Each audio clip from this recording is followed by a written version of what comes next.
Gazeta Entrevista está de volta. O assunto agora vai ser, eu diria, as questões relacionadas às legislações que permeiam o dia a dia das empresas, que norteiam o dia a dia das empresas e as empresas propriamente ditas, as demandas. Agora eu vou ver se eu tento me comunicar a respeito para que a gente entenda o espírito da coisa do que vai ser debatido aqui. Veja só, há muitos problemas entre empresas, eu vou nominar empresas, mas ligados à iniciativa privada, que não são problemas de ordem jurídica envolvendo questões com instituições públicas, órgãos públicos. Não, são problemas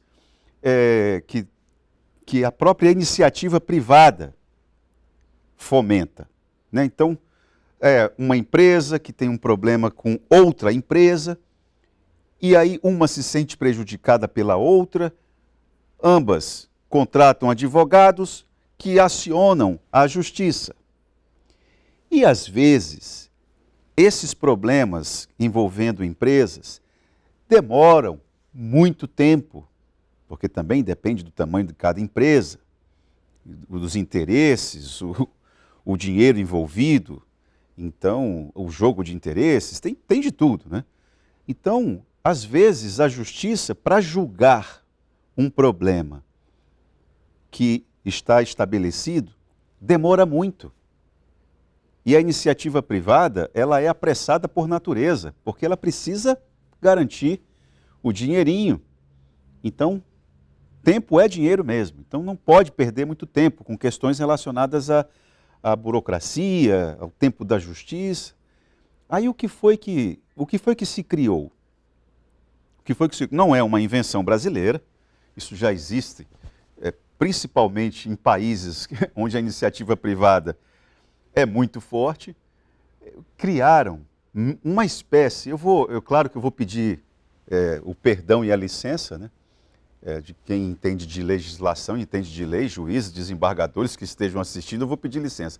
É como se fosse uma justiça paralela, uma mediação feita por um grupo de pessoas que pega um bocado de argumentos de uma empresa e de outra, faz a mediação.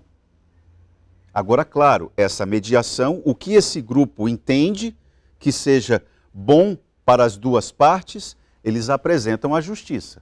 Aí a justiça tem que dar o aval dela.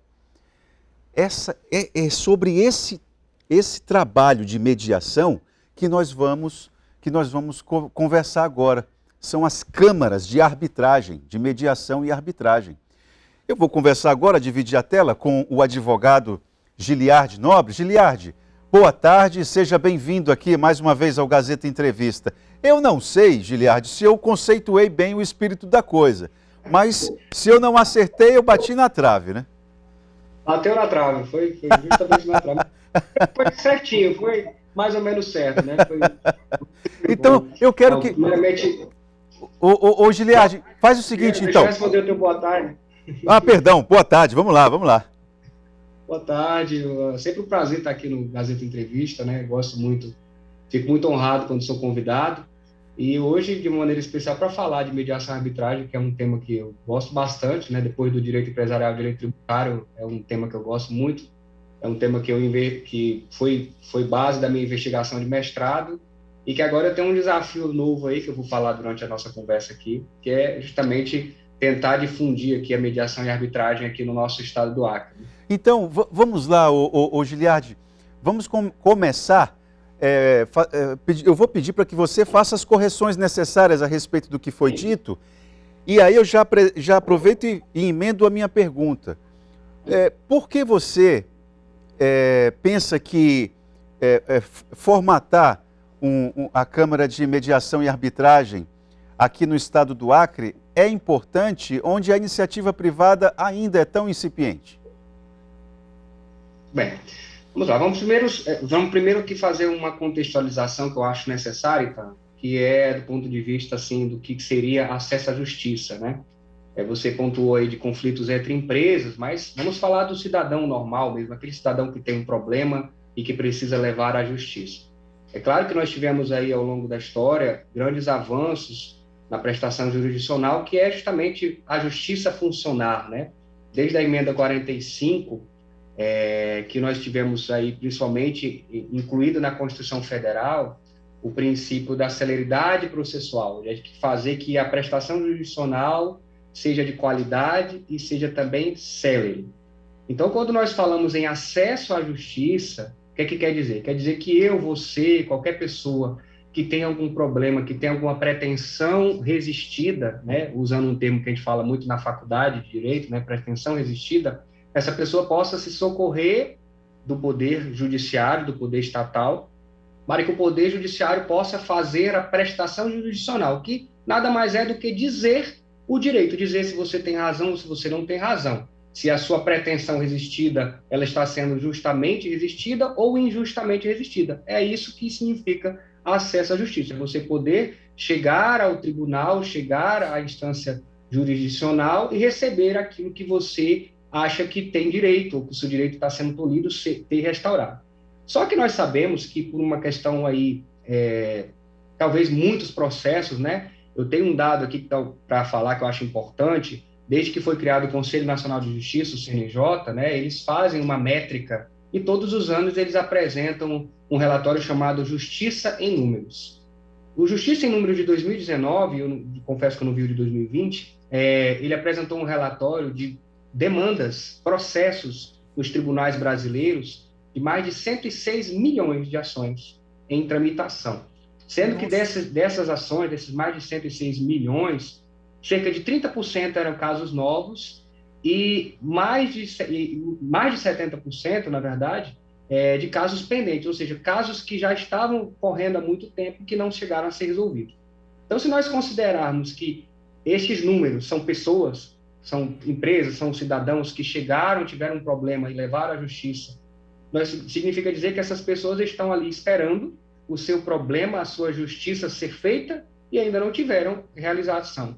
E são vários os motivos, né? Seja por falta de estrutura. Aqui no Acre, por exemplo, por toda boa vontade, nós temos um tribunal que é bom, que funciona bem, que é célere, mas mesmo assim ainda não é uma celeridade eficaz, né? Que a gente consiga sentir, talvez por poucos juízes, né? Nós temos umas limitações orçamentárias, tem poucos juízes, eu acho, do tamanho do Estado. E isso significa que tem muita demanda represada, muito processo que não é resolvido. E aí é que surgem, como você explicou aí, os meios alternativos, e a nova didática recomenda até que não se diga meios alternativos, se diga meios adequados de solução de conflitos. Pronto, que bem. seria justamente o que você falou, negociação, conciliação, mediação e arbitragem. Ou seja, existe já, e a lei brasileira, nós temos a lei de arbitragem já desde 1996, que é a lei 9.307, que já existe desde 96, que possibilitou o processo, o julgamento de demandas por meio de um veredito de árbitros e não de juízes. Ou seja, seria como se estivesse criando, como você mencionou aí, uma justiça paralela. Não é nem uma justiça paralela, seria uma privatização, mal explicando, talvez até para o telespectador entender, né? Ter uma outra maneira de você resolver o seu problema e que não seja na justiça. E aqui no Acre nós temos uma Câmara, o que é mais interessante, porque com a lei de arbitragem foram permitidas as câmaras de arbitragem, e aí em 2015 veio a lei 13.140, que criou a mediação, que é um pouco diferente, mas funciona nas mesmas câmaras. E aqui no Acre nós temos a Câmara de Mediação e Arbitragem, que é vinculada à Câmara Brasileira de Mediação e Arbitragem, a CBMAI, Brasil, que funciona no âmbito da Associação Comercial. Associação Comercial, exatamente, eu me lembro que eu fiz até reportagens a respeito do assunto. Agora, como é que está o trabalho dessa Câmara? Eu já aproveito para que você responda aquela pergunta. Numa terra de barrancos ainda, com muitos problemas ainda paroquiais, a iniciativa privada incipiente, em que uma Câmara dessa demonstra a necessidade de ter? A Câmara já tem um histórico, como você falou, você já deve ter feito reportagem, ela tem um histórico aí bastante antigo aí, e eu lembro que em 2019 houve uma reinauguração, ela funciona ali na CISA, na Associação Comercial, mas o que eu vejo é que falta um pouco ainda de confiança do cidadão, do próprio empresário. Sem dúvida. Eu fiz uma reunião lá na CISA, logo que o presidente me nomeou diretor da Câmara de Arbitragem, né? Acabei de assumir, para falar o que é que nós já tínhamos, falar como é que funcionava e tentar motivá-los, né? Aqui coloquem as suas causas, aquilo que é possível, né? Porque nem tudo é possível levar para arbitragem aqui no Brasil. Aquilo que fosse possível levassem para a Câmara de Arbitragem. Ou seja, falta ainda um pouco de confiança. E aí foi que eu sugeri à diretoria lá da Associação Comercial que a gente fizesse uma reestruturação, né? Que significaria o quê? Fazer uma reciclagem com árbitros, porque nós já temos os árbitros aqui, uma lista de árbitros aqui do Acre. Não obstante, se você ou eu tivermos uma demanda e quisermos levar para a arbitragem na CBMAI, que é a Câmara de Mediação e Arbitragem, que funciona aqui na Associação Comercial, eu posso escolher de uma lista de árbitros de todo o Brasil e posso ter o meu procedimento arbitral feito por grandes autoridades nos assuntos respectivos. Isso aí eu não sabia, hein? Isso aí é importante. A gente pode por exemplo, Itaran, se eu tiver um conflito agrário, de um contrato vamos falar aqui da nossa realidade, né? Um contrato de briga aí de terra, de arrendamento rural, por exemplo, e eu quiser levar essa demanda para a Câmara de Arbitragem, eu não sou obrigado a escolher os árbitros que tem aqui no Acre. Eu posso escolher uma grande autoridade que seja árbitro, de uma lista nacional da CBMAI, que entenda muito, por exemplo, de contratos agrários. Aliás, seria então, o Giliardi, seria até muito adequado, para usar um termo que você usou, que seja de fora. Uma pessoa altamente especializada na matéria, totalmente isenta, que vai poder pegar aquele assunto ali e tratá-lo de uma maneira muito mais eficaz do que, às vezes, uma pessoa, um juiz que, por todo o fundamento jurídico que tem, ainda não tem uma experiência, talvez, numa situação como essa, entendeu? Então, hoje a CBMAI funciona, existe, mas tem ainda uma necessidade de maior difusão aqui no nosso meio. Por isso que eu sugeri à diretoria da CISA, né, o presidente, Marcelo, que a gente fizesse uma reestruturação física. Então, nós estamos em pleno, está sendo feito um projeto para fazer uma reforma lá, adaptar, vamos fazer a reciclagem com árbitros, vamos convidar outras pessoas para serem árbitros, para tentar difundir. E aí nós vamos sair por esse estado aí, divulgando, né, falando da vantagem de você levar o seu conflito para a arbitragem. Ô, Giliardi, e é caro? É caro? Se você fizer a conta, inclusive o meu sócio Felipe Neri, que presidia até um tempo desse a comissão de arbitragem da OAB, agora está na comissão de mediação, ele fez uma vez um artigo que ele fez o cálculo. Se você for pensar, botar na ponta do lápis, não é caro, não é mais caro que o judiciário de jeito nenhum. Ainda mais pelo seguinte, a arbitragem vem crescendo muito no Brasil, né?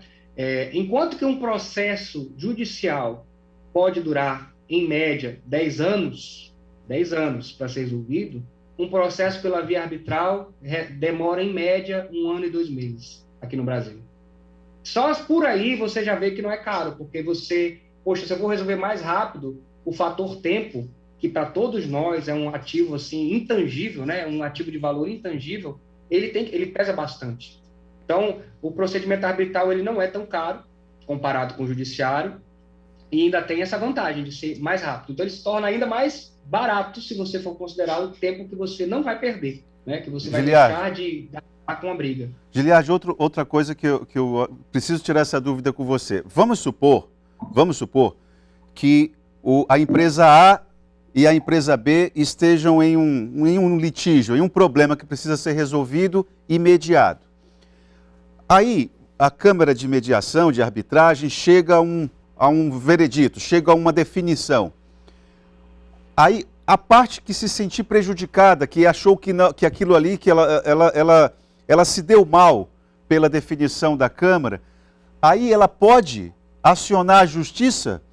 E se isso acontecer, eu imagino que o pessoal da Câmara deve ficar muito bravo, né? Para usar uma palavra que permita o decoro, né? Mas a tua pergunta é excelente, uma dúvida, excelente pergunta. Vamos primeiro compreender como é que funciona a arbitragem. Se essa empresa A com a empresa A tiver um litígio, elas podem, escolhendo a via arbitral, por uma convenção de arbitragem, elas podem fazer o seguinte, vamos escolher um árbitro só. Aí escolhe o árbitro. O José. Escolheu o José para ser o árbitro. Ah, não, eles não concordaram no árbitro. A empresa A escolheu o José, a empresa B escolheu o Antônio. José e Antônio vão escolher um terceiro. Aí formam um colégio de árbitros. Fica 3 árbitros para decidir essa demanda. Então, tem sempre essa questão, para não achar que o árbitro, porventura, possa ser parcial. Então, se eles não entrarem em acordo em qual árbitro, cada um escolhe um e os dois escolhem um terceiro. Aí vamos para a sua pergunta.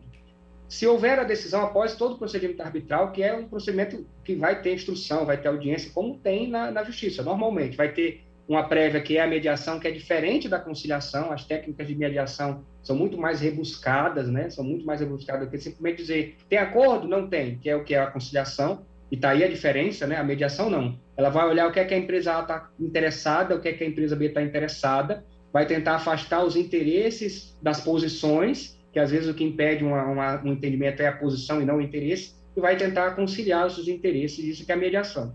Então vamos lá, chegou a decisão, seja do colégio arbitral, seja do árbitro, essa decisão ela é irrecorrível, não tem recurso para ela.